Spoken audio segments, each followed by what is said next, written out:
Well, that's fantastic. We'll move on now to the next topic, herbicide resistance. And thank you very much to Sarah Cook and Jonathan Harrington for your questions on this. So, John, what do we know about the level of herbicide resistance or increased tolerance, perhaps, in the UK at the moment? Yeah, so I mean, as we've already covered, the phenoxys are within the synthetic auxin group. So in terms of the herbicide mode of action classification, we call that group 4. It used to be called group O, but that's the global classification in group 4. There are international cases where resistance has been confirmed to synthetic auxins group 4. There are, in fact, you can look on the database, there are 79 cases across 41 species.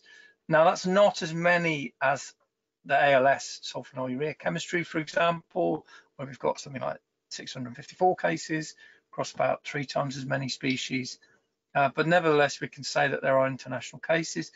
Some of these species where we've got confirmed cases are UK weed species, so that gives us a kind of risk indication. So there are examples of poppy, cleavers, chickweed, wild carrot, and wild radish in different situations, but nevertheless they're UK species.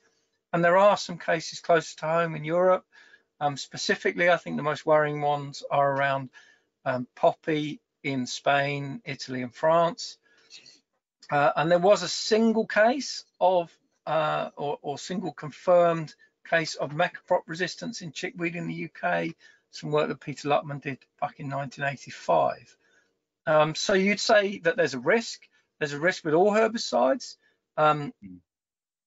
But in the UK, the reality is that the current situation with phenoxys is that there are only those relatively old confirmed cases. There are no new confirmed cases.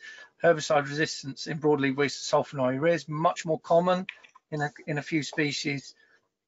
Resistance in broadleaf weeds is probably generally underreported because it's just harder to get the seeds and do the testing in broadleaf weeds. I would say, you know, because it's rare, but because we know that there's this international risk profile, if you have got concerns, you've got a problem building, you've got a picture developing where you think you are seeing herbicide failures, it is important to start to address the issue. Talk to Nufarm, you know, they're very familiar with phenoxy chemistry, talk to your agronomist, or come straight to NIAB. I mean, it's really important that we understand where we've got to. Well, no, I'm glad you, sorry, John, I'm glad you brought that up because Georgina Bray asked a question specifically about this.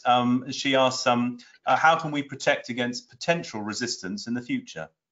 Yeah, so alongside that, vigilance and monitoring, as I say, we know it's a risk in terms of there being cases in UK species across the world. So that vigilance, understanding where a picture is emerging on your farm, again, talking to Nufarm, have a discussion with your agronomist, contact NIAB directly. It's a response, it's all of our responsibility.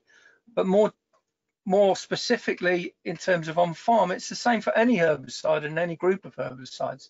Don't over rely on a single family of herbicides to get too much control. Diversify your weed management as much as you can. So beyond diversifying chemical control, think about non-chemical approaches. And it's the same for any approach, honestly, beyond chemical or non-chemical.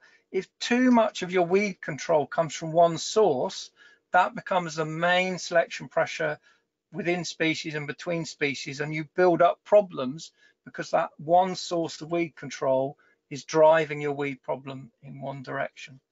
I should add that effective weed management, so maintaining control of the weeds, to me is really an important part of weed management. So don't ignore the problem.